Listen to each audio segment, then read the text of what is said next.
Buenos días, señor presidente. Eduardo Esquivel Ancona, SDP Noticias.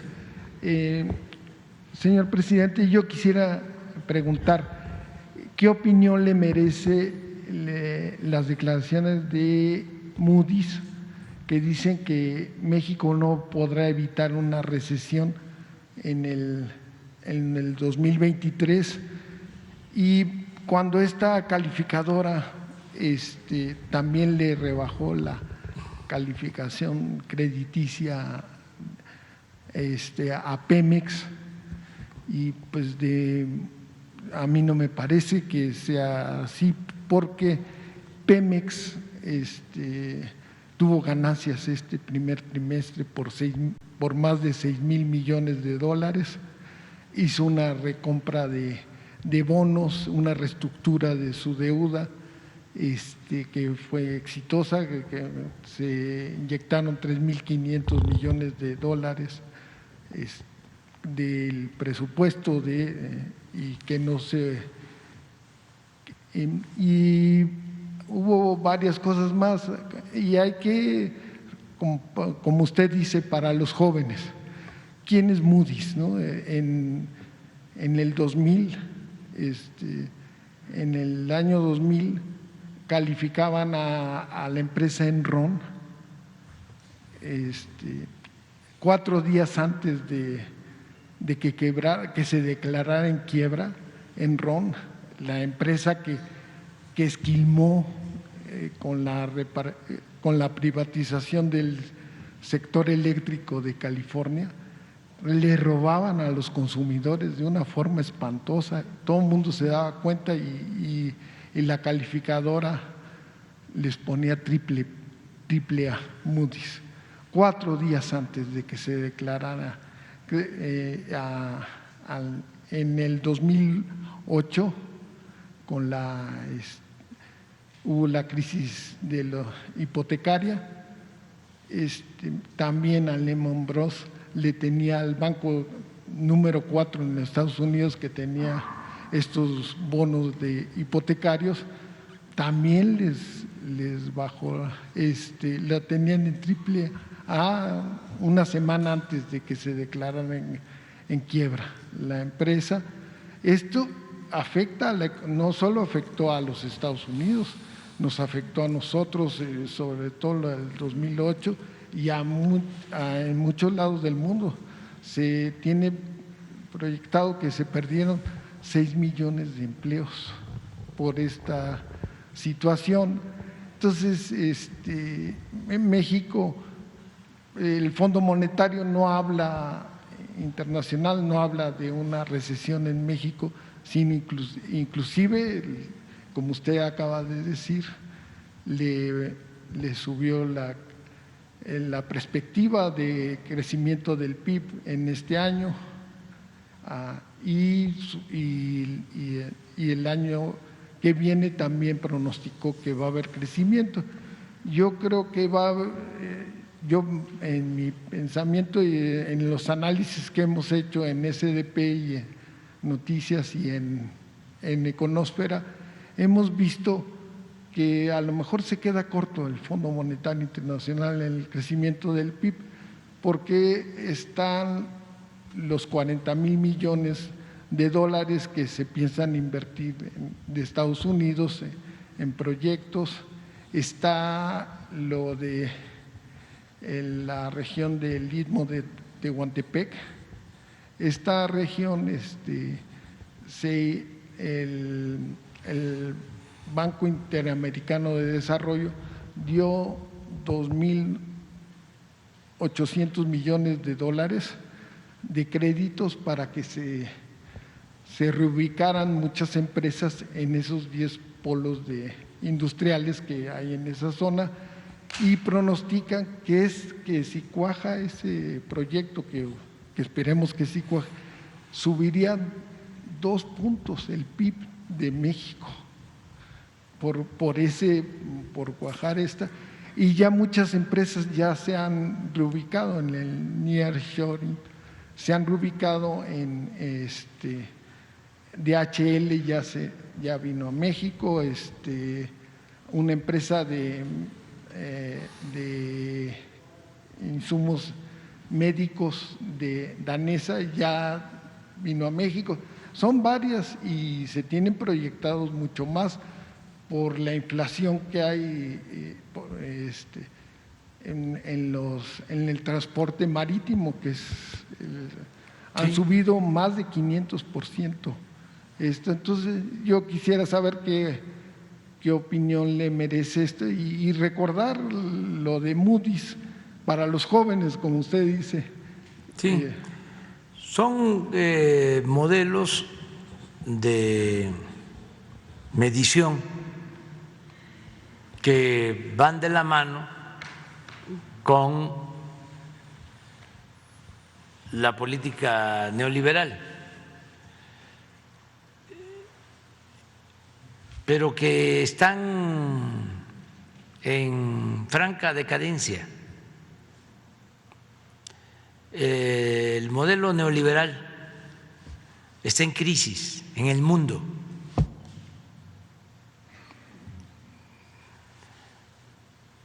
Pues baste ver cómo estamos a nivel mundial. Sí afectó la pandemia, pero se cayó la economía como no había sucedido en 70 años. Ahora, con la guerra en Ucrania, lo mismo,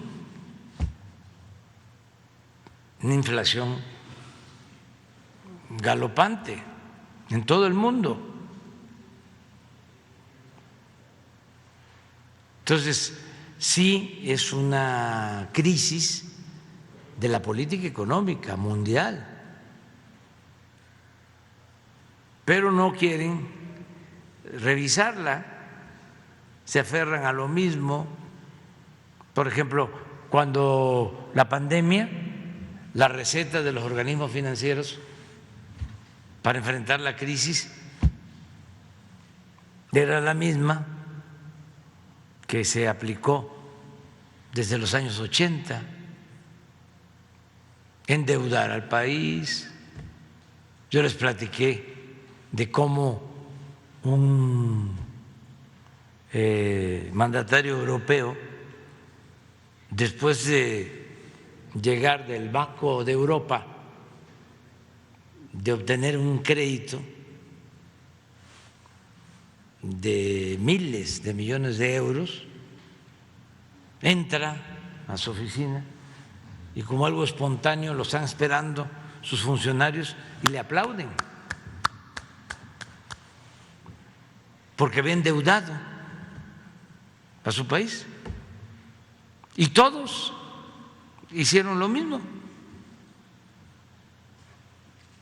Aquí vinieron a pedirnos que nos endeudáramos. Dijimos no. ¿Por qué tenemos estabilidad financiera? ¿Por qué tenemos menos inflación? ¿Por qué tenemos un peso fuerte? Porque hay una disciplina fiscal. Eso lo saben perfectamente los financieros en todos lados. Entonces, ya esas fórmulas de endeudar, de estar pensando que la inflación, por ejemplo, solo se resuelve parando la economía. Si se dan cuenta, en todos lados es la misma receta. Hay inflación, sube las tasas de interés. Para enfriar la economía. Para la economía. Pues sí, puede ser. Y ojalá que así se logre bajar la inflación. Pero, ¿y los efectos secundarios?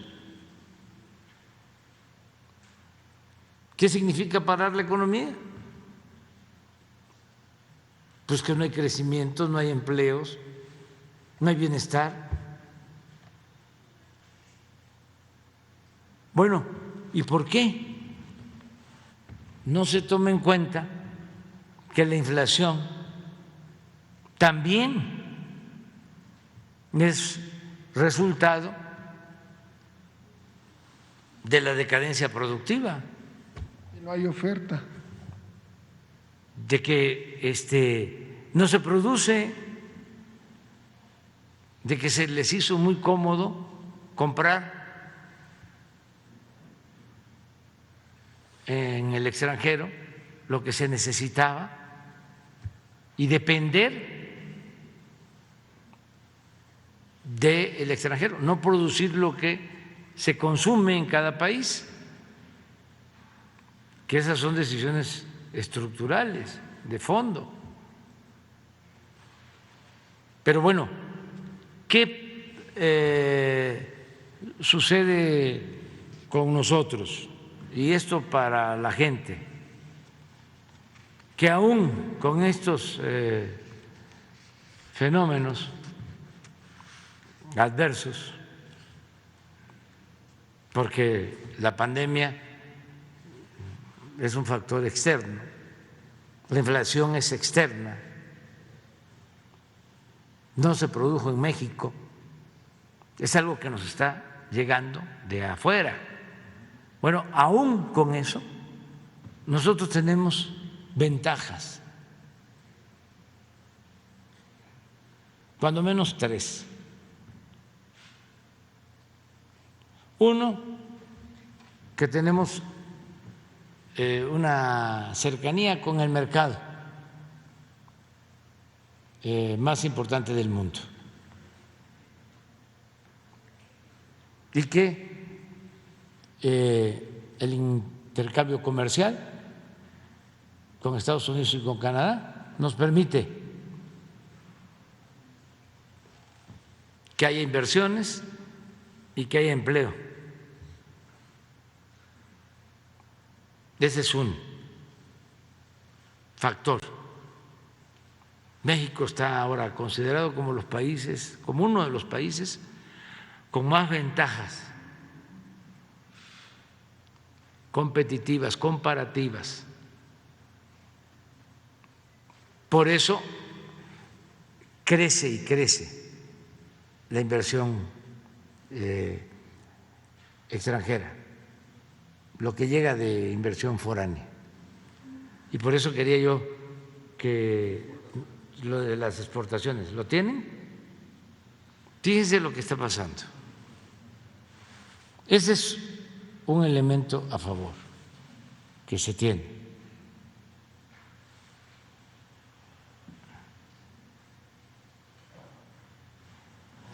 En junio de 2022,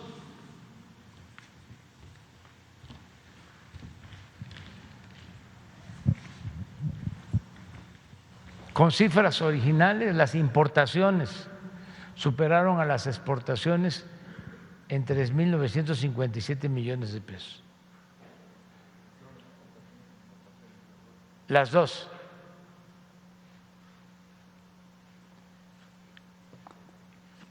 Las importaciones 31.7, las exportaciones 20.2. En los dos casos crecieron. Pero hay un dato que era al que me refería de las exportaciones a Estados Unidos. A ver si lo tienen. Creo que lo dio a conocer el INEGI.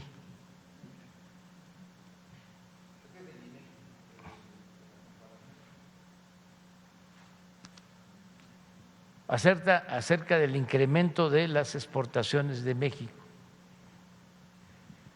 Lo tiene también el análisis de Bloomberg en la gráfica, la gráfica.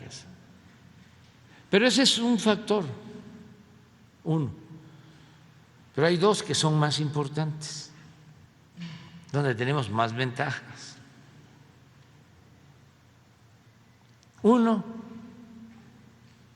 es la honestidad.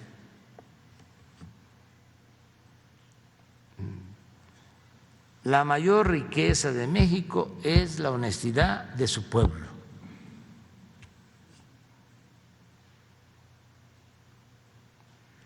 Eso es importantísimo, porque aunque hay una crisis,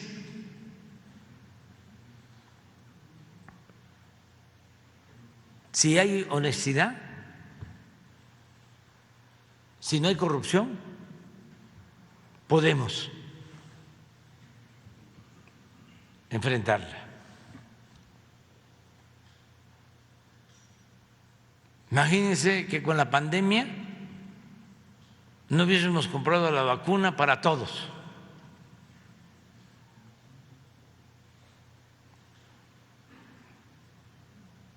Y vacunar a pobres y a ricos. Entonces, esa es una ventaja que tenemos. Y la otra tiene que ver con la justicia, con darle más al que tiene menos.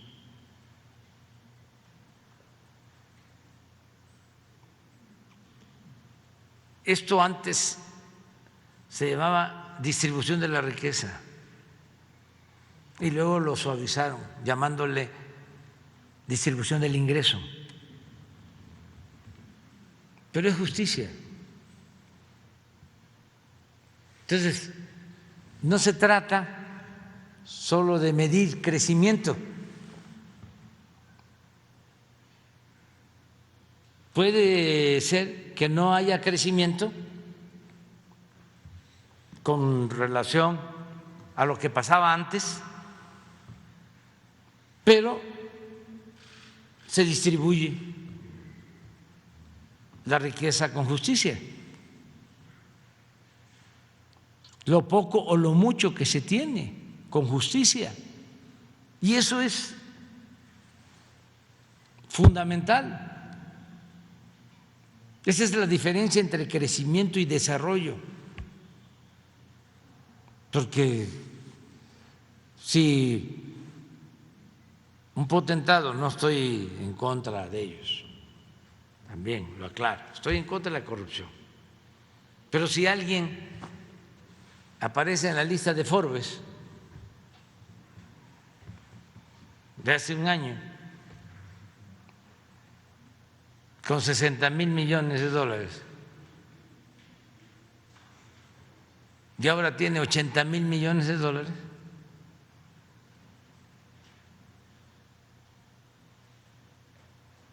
pues eso es parte del crecimiento.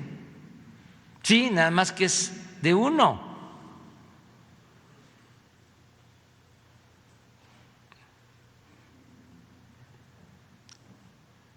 Entonces, para nosotros lo más importante es la justicia. Buscar que le vaya bien al de arriba, pero que también le vaya bien al de abajo y darle preferencia a los más necesitados.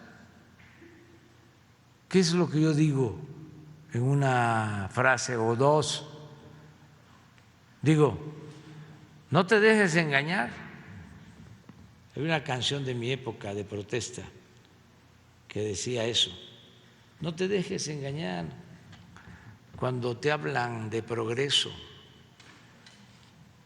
porque tú te quedas flaco y ellos aumentan de peso. Ese es el progreso sin justicia, decía el gran maestro Jesús Silva Gerson.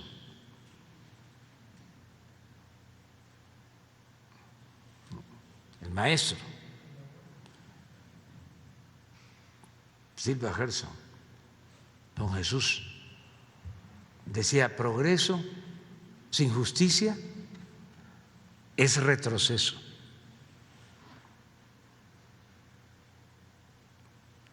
Eso es una lección Sí, esto es con relación a China, de cómo hemos venido creciendo en exportaciones con relación a Estados Unidos, ¿no?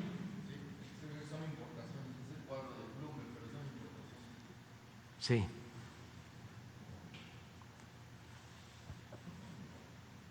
Y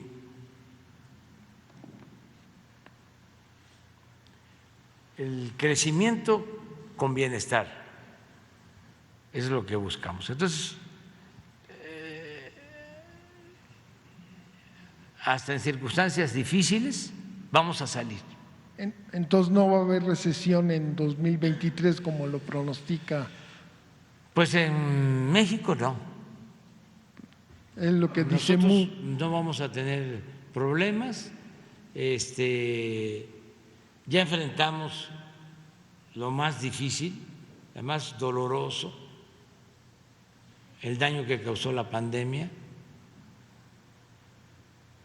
y esto lo vamos a ir enfrentando. Inflación, buscando que no se pierda poder de compra, poder adquisitivo en las familias. Esta es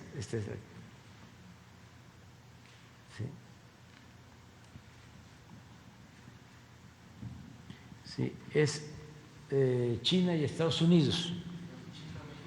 Sí.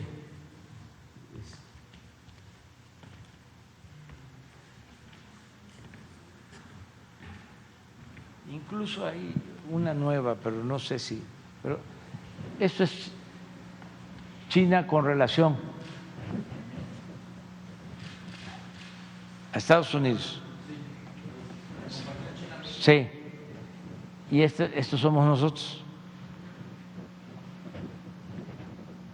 Y en el artículo lo que hablan es la sustitución de importaciones a partir de que están creciendo las exportaciones de México a Estados Unidos. Y el cambio. En una segunda pregunta, señor presidente.